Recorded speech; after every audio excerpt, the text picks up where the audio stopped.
Hi everybody, my name is Splattercat and it's been a while, but we're playing Craft the World one last time. That's right, this is going to be our final episode in that we're launching new series. And so I feel like I'm probably going to let the development finish on this game so that we can do a big map someday or something. But we're going to take a break after this one. In this episode, we're going to craft the final piece of the portal, but you are going to get a full episode. So I'm not going to do it like in the first 2 minutes and then be like, run off into the distance. We probably aren't going to survive. What concerns me is that we probably aren't going to survive the next invasion, but I am going to do what you guys recommended, just to prove that I do read your comments. I'm going to try and break down all of these doors and see if I can't get some kind of self-containment system going so that my stars will rearrange themselves a little bit better. And so now that the two doors are taken down, we've got we need a hatch over here, I guess. We have a hatch over there. So I think this is the one hatch. It is the one hatch. It's like the one ring. It's the one hatch. But I think we can find hatches underneath here. We need to craft another one. And I believe we had enough wood to get by for now, but we didn't have a ton of wood. Like, we had some, but it definitely wasn't tonnage. Let's place the final hatch right there, and I think that should make it so that our totem sees this entire area as a sleeping space. It's saying that our walls have been broken now. And I was hoping, and if this goes all the way around, we're going to be in very, very good shape here. I think that door is probably going to get in the way. We'll break that door one more time. Oh no, never mind, cancel it. It's working. It's working perfectly fine. We're also down a bed, so I need to put some more beds in. And since this whole area is working perfectly fine, I suppose we'll go through and we'll get rid of some of those plants and we'll put some beds down here just so people can sleep in them. Without saying anything else, though, I think I'm glad that we got that problem fixed before it turned into something that just kind of persisted throughout the course of the entire series. I am happy that I managed to fix it eventually, with your help, obviously. I can't claim that I'm the sole expert here that got it done. You guys have been contributing to that conversation for quite some time, if I do say so myself. Let's make sure everybody's equipped properly. People have gear. Like, they don't have a ton of gear, but they're doing all right at the moment. We've got an extra suit of silver armor. Is anybody lacking? No, everybody's doing pretty well right there then. And so the next invasion is going to be a big, big issue for us. However, I do have a lot of characters. Let's get people sleeping. So we're going to go and we're going to select some orcs here. I'm sorry, some orcs. I just got done recording Space Marine, so you'll forgive me. We're not getting done.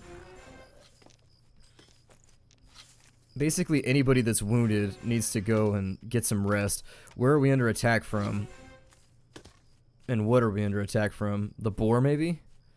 Or did the plants now injure us? The plants just started snapping a few weeks ago, but they hadn't yet become, like, violent. They hadn't inflicted any harm on our wonderful... It appears as though they do. They fight back now. I don't think I need to put in beds, actually. I forgot that I dropped these ones over here, so we should be nice and magical. Once everybody's done sleeping, let me speed up the game slightly. And so that pig is now dead. How are we doing on food? We're doing pretty terrible on food. Let me put some more bread up on there. And then I want to go through my inventory and figure out what other foods we have that we could potentially just kind of stave off a rebellion with. We've got apple pie. Sure, let's go for apple pie. And then the final varieties, we've got a little bit of grilled meat right there. And since it's already been grilled, we'll put it up there so that they can use it. And so now they've got a nice little variety to select from. The other thing that I'd like to do is I'd like to make another Tesla tower, depending on where the enemy's deciding to spawn. Every single time they've come at me, they've come from this direction, so I think I might put another Tesla tower right here. They started spawning inside my base, which is really kind of irritating. It's one of those little things that I wish did not happen. I mean, I don't like, well, I love bitching and moaning, but I don't like doing it on the channel. Bitching and moaning, that's a pastime for me. I've had people tell me that I should just record myself complaining about things. Like, that's the weirdest request to ever have somebody make, where you're like, you want me to sit around and just complain about things? And they're like, yes, just do that, and I will subscribe to your channel forever. But I try to keep things a little bit more upbeat here, except for when I'm losing, at which point I make like Chewbacca and just like rip the arms off the droid, and I can't let it happen. I'm going to craft a couple of them, actually, because I'd like to see what they do in combat in just a minute. It's going to take us a minute or two to get those done. And I'll probably put another one, like, right over here, and maybe, like, one or two over here. We also need to chop some trees, so let's get going on that. Do the old wood suey, or the chop suey. Lots of trees off over to the right side of the map, so if we find ourselves in need of wood before the end of the episode, it should be okay. I wonder if your XP and everything persists. We may play the first few minutes of the next map just to see what persists so that I can give you accurate information as to what you're going into when you play the game. But I don't know what we keep when we go into the next map. If we have to start over from scratch, I absolutely 100% am just like, no. I'm willing to bet you probably keep your crafting tree or something, and you probably keep your level, but beyond that, I bet they probably reset you.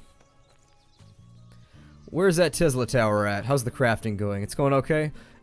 Amazing. You got to make sure that you morally reinforce your dwarves, because if you don't, they get really... I mean, they're already not known for being the happiest individuals. I mean, sans alcohol, they're kind of dicks. But if you reinforce their morale every now and again with just a kind word, they won't show it. So be aware that when you tell them, good job, dwarf, and you kind of extend your hand and you put that warm hand on their shoulder, they're not going to smile. In fact, they're probably going to punch you in the face. But getting punched in the face is the way that dwarves express their like of one another. So it's okay. Just make sure that you get that word out there, because they like to feel appreciated like anybody else. You got to treat them like a good girlfriend and just make sure they know that they're appreciated. Now, gnomes, you treat them like a bad girlfriend. You're just like, get out of here. Like that. Get out of here. Make room. Make way. Get out the way, bud. That's how you do it with gnomes. But with dwarves, it requires a little bit more finesse. I'm going to put a tower in right there, and we'll drop one right there, too. I don't even know what it's going to do. My guess is that it probably deals a little bit of damage. We've used up a lot of resources to get that done, which makes me hope that we still have enough for the final puzzle piece, which is hidden somewhere. Puzzle piece? There it is. Do we have enough for it? We got a couple steel, we got some stone, purple crystals, we've already got mithril. Okay, so we'll be able to craft that at the end of the episode. You guys are like, oh no, what a shame, we don't have the parts, we'll have to do another episode, oh no! I can hear the murmur now. Well, now that we know that these things bite back, which is kind of an interesting predicament, that makes clearing them out a little bit more precarious, so I suppose I'll just ignore them at the moment. Let's go ahead and figure out... I sort of want to fight with the dragons, too, just to see what we get there. But I guess we'll just get down to this level and we'll start getting rid of some of this earth. Because once we can get down to the red earth, it'll give us a bonus, and the red earth is really, really good for that. I think every single time you destroy a red earth, you get... I don't think you get a coin, but you get an iron, and you get a dirt, too, which is really, really sweet. I think it has an increased chance of dropping gold as well, which is always nice. We've got 11 minutes until our next invasion comes along. What happened? I'm a wee bit confused. And speaking of a wee bit, you know what? I was going through an old book of, kind of nursery rhymes, and I came across Wee Willie Winkie, and I was thinking about this, and how much would it suck for your parents to name you Wee Willie Winkie? That's just a life, they're setting you up for the worst life ever. Like, if you name your kid Wee Willie Winkie, I really sincerely think that there's no hope for their future. Now, research suggests, interestingly enough, research suggests that I might be wrong about that. And what I mean in saying that is that there was a guy who named his kid Loser and Winner, and the kid that was Loser ended up being like a detective. He worked for like the FBI, and he had like a really successful law enforcement career. And the guy that was named Winner had like a rap sheet that was pretty much as long as, you know, not as long as my arm, but as long as like Shaq's arm. There we go. Because my arms aren't that long. I'm short.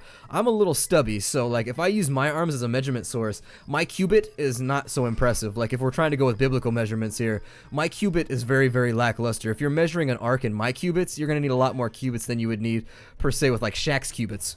Shaq's cubits seem as though his cubits would be a bit more robust.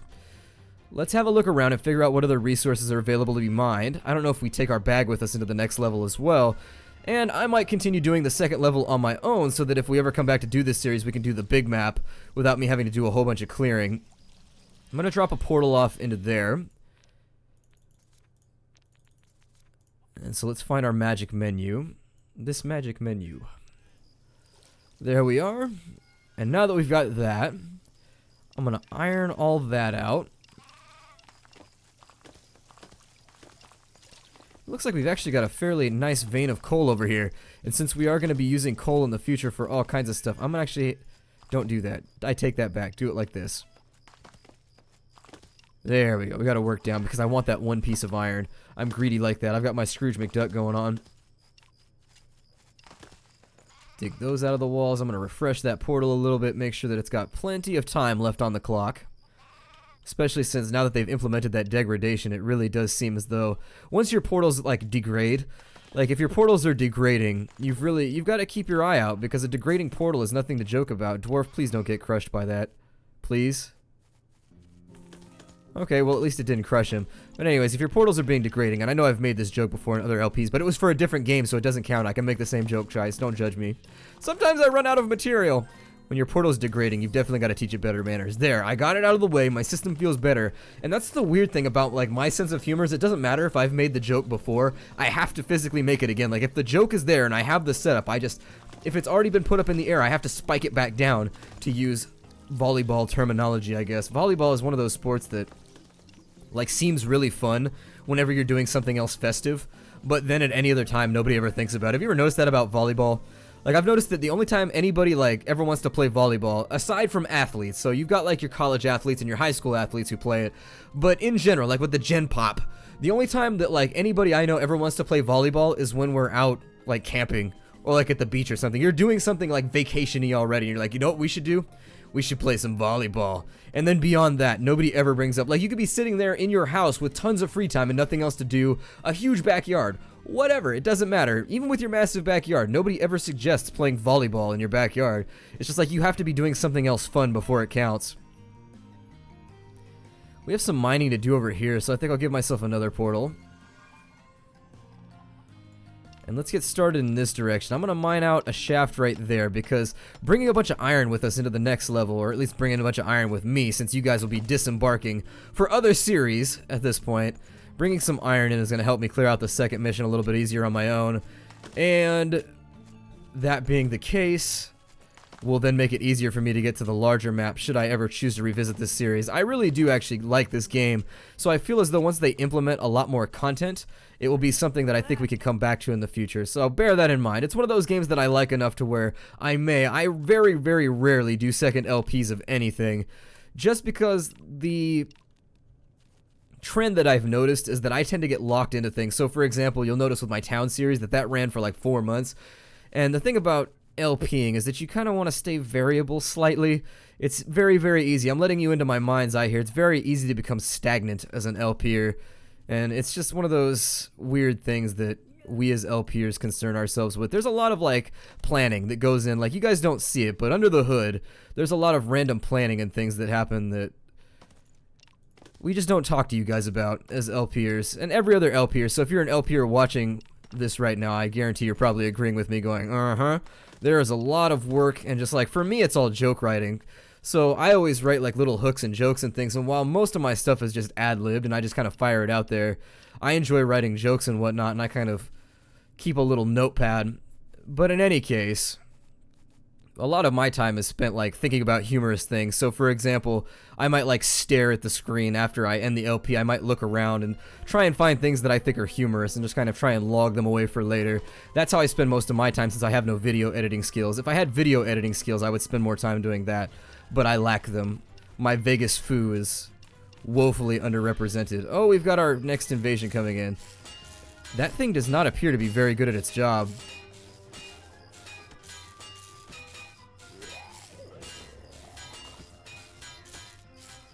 Well, that kind of seemed like a waste of time. I mean, I guess if I had placed it more strategically, like putting it right here, it would do amazing, because then it's behind the door, and it would do all kinds of damage. We're going to have a big old battle over here, which is really going to be the gatekeeper to us ending this episode. That's the other thing that let me know that we should probably break off this series, is that our invasions are getting so nasty that I think the game is designed to be a race, and they don't necessarily disclose that information. Like, it's a race against time, where each invasion gets progressively worse, and I think at a certain point, you just can't get any more dwarves, and there's no way you're going to survive it. You're just going to get wiped out. Now that people are looking a little wounded, let's go ahead and jump on in here, and we'll throw some potions on people.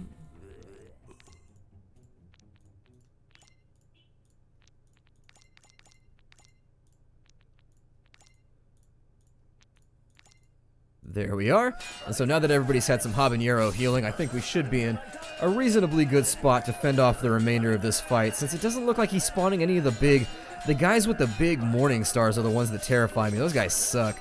Everything else, not so scary in the gear that we currently have, especially since our dwarves are really, really stacked up right now. So they're dealing like a huge wall of damage. They're doing the Spartan deal. Pretty soon they're going to walk away from the camera. in slow motion with explosions going on every side and like random little bits and bobs of clay pots ripping their cheeks open. Medieval grenades. Or I'm sorry, not even medieval grenades, like Bronze Age grenades. Another dwarf is in need of healing. It's okay though, we beat them back to the portal. They're no longer able to escape.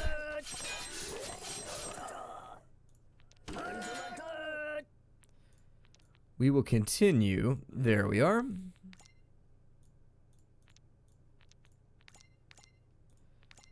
And honestly, I think the next time I play the game, if I ever choose to do a series on this again, I'll probably play with the tech tree turned off so that I can just build whatever I want whenever I want, because it seems as though it would accelerate the game a little bit. Like, I don't like having to craft a rug in order to, like, craft a sword. That kind of thing, just, it doesn't do it for me. I guess for some people that might be the kind of progression that, like, gets them through the day. But for me, I just find myself kind of sighing at the situation and feeling a grimace cross my face as it seems a little unnecessary. The ghost is over here taking advantage of the situation to flip all of our stuff all over the place like a douche. Let's find some more red earth, and I'm going to try and get some freebie iron out of it.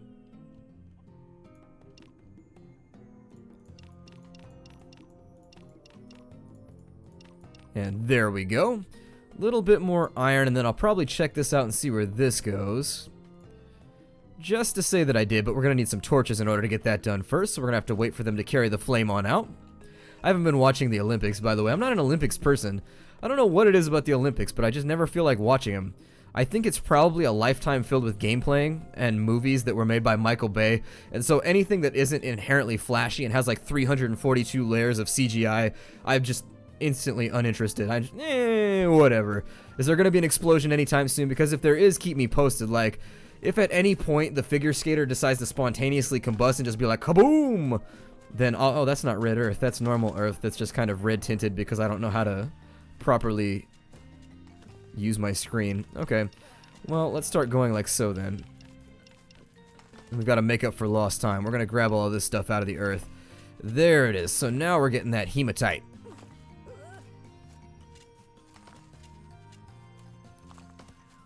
Actually, did they nerf it?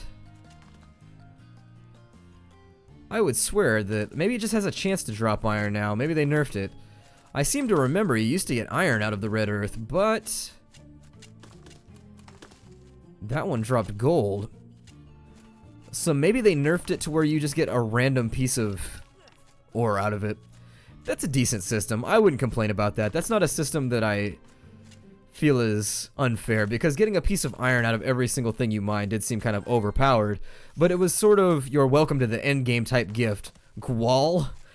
That sounds like the name of a band that just like goofs around on stage with like talking toilets and shit. I was making a Gwar joke, I don't know. I've never been a Gwar fan either. Like, Gwar has some crazy fans, and by crazy I mean they have like really, really good fans. Like, if you're ever in a band, I used to travel with a band, and I've played with like Sonata Arctica, the Agony Scene. I played with Fintroll. Like I was an aspiring musician for a little while, and I was making the connections and whatever, but it kind of fell apart one day. It was all my fault. I won't blame anybody else for what happened, but my point is, as an ex-musician, what I will say is that when you're in that situation, the types of fans that Gwar has are the fans that you want, like the rabid fans that will just promote the hell out of you to the point of like just kind of almost wearing your title out. That's what you want, because it's very, very difficult to garner any type of exposure. It's sort of like being an LPer. It's hard to garner any type of exposure as an LPer nowadays because there's just so many. It's the same thing with music. Same sad story over the long course of time, but you do what you gotta do. Don't give up on your dreams. I gave up on musicianing, and I shouldn't have. So if you're a musician out there, you should definitely stick with it. Don't make the mistake that I did and just be like, and just like bail out one day, which is exactly what I did. I'll tell the story someday. It's not a story that will make me any friends, but it's definitely a cautionary tale about making sure you live your life properly if you actually do enjoy doing something as much as you say you enjoy doing it.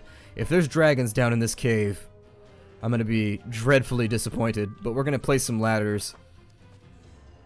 It looks like a dragon cave, so we'll find out in just a minute. I did want to fight a dragon, so at least we'll get that on out of the way before we go do anything else.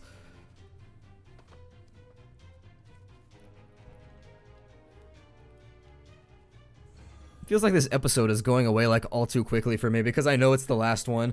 It's rare that I make the prediction that an episode, like basically it's out of my hands a lot of the time when a series ends. It's either because we like beat the game, oh there's lava down there, or laver, as some would say it. Okay, nobody fall off the ladder. That would be... Well, you would be Maki die dead. That's the only way that I really know how to express it. If you don't... If Maki die dead, so I'll explain Maki die dead. My family's Hawaiian. Like, half my family's Hawaiian. And so Maki die dead just means you're dead as hell. It's the exact same thing as saying dead as hell. It's kind of a tongue-in-cheek way of saying that, like, somebody died, but not only did they died in, like, a totally overkill sort of way. So, falling into a big old pit full of lava from which there's no escape would definitely be Maki die dead. That would be one of the situations in which that would be an appropriate use of the phrase. I'm not going to do that, actually. I'm going to take that back. We've got a tunnel right there. I don't see anything. There's a bunch of stuff in there, but those dragons are now pretty good at climbing that ladder. We've left them down there for several weeks at this point, and they've become incredibly proficient. Oh, he's actually in my cave system. Well... Let's go fight him. Let's go find out. Hey. There we go. So I've got him flagged now. Oh, and I unflagged him. There we go. That's what I wanted. Oh, he's actually on a warpath. He's coming up into my base. Did that just one-shot my dwarf?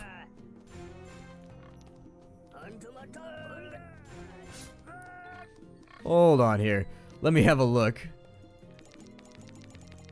No, it just did a lot of damage. Didn't one-shot him. He's moving around a lot. And one thing that I've noticed about the engine in this game is that the AI seems to have a lot of problems with, like, figuring out what to do if something's moving around a ton.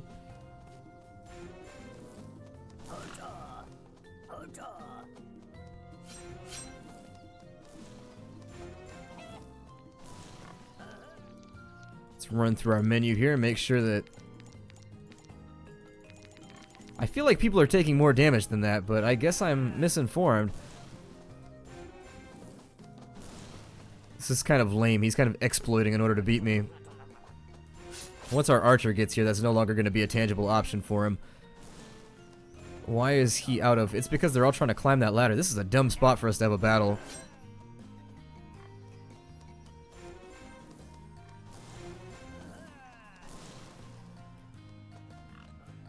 So yeah, maybe just devs, maybe add something so that he doesn't do this up and down a ladder over and over again. Because it's incredibly irritating. I'm just going to unflag him, and we'll just let it happen how it happens. I think it's because he's trying to aggro people that are at, like, the top. Oh, that's lame.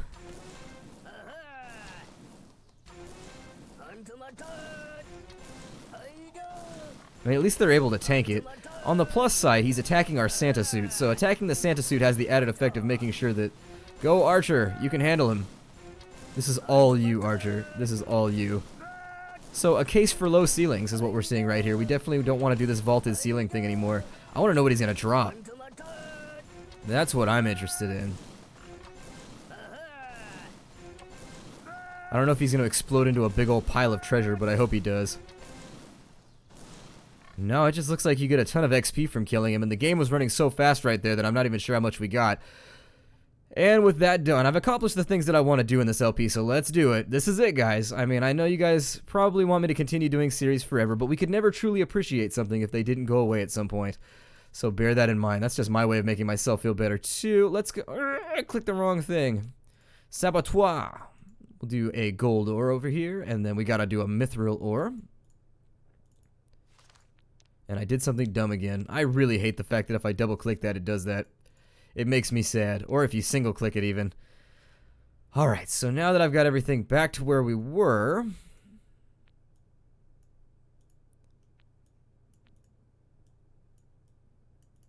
There's all of our steel, and there goes our stone. Having crafted the final exit, let's see what happens. Do you really want to leave this world? Well, yes, let's do it. We really want to leave this world. And there it is. It's strange that there's no sound effect right now. And so it appears as though that takes us to the land of winter heaven. So I suppose we'll start that one off just to take a look and see. Oh, we start over. So essentially all you're doing...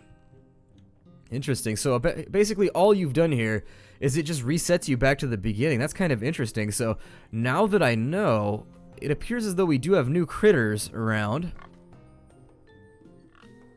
Interesting. Well,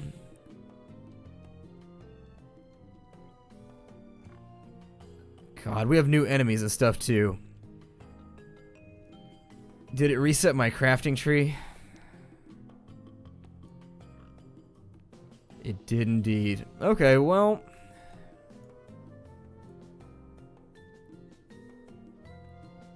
what I think is that, God, you guys are really making me think about it. What we'll do, here's what we're gonna do. So, God, I think we're gonna keep the series running for a while. What we'll do is we'll keep Craft the World going. I didn't realize it was gonna reset me. What I may try and do, that being said, I'm gonna take a couple days off. So I'm not gonna upload Craft the World for maybe a week or two, alright? Because I need a little bit of a breather from the series. However, given that we do have a new map with new enemies that do new stuff, and assuming these just aren't copy-pasted and retextured goblins, assuming that these little guys right here are something new, we can also basically assume that everything underneath the ground is probably going to be new as well. So why not keep going, I guess? But I'm going to take a week or two off, alright? So bear that in mind. I'll see you guys next time. Hi-do, everybody, and I will see you when we rejoin this series. I'll see you in the next episode.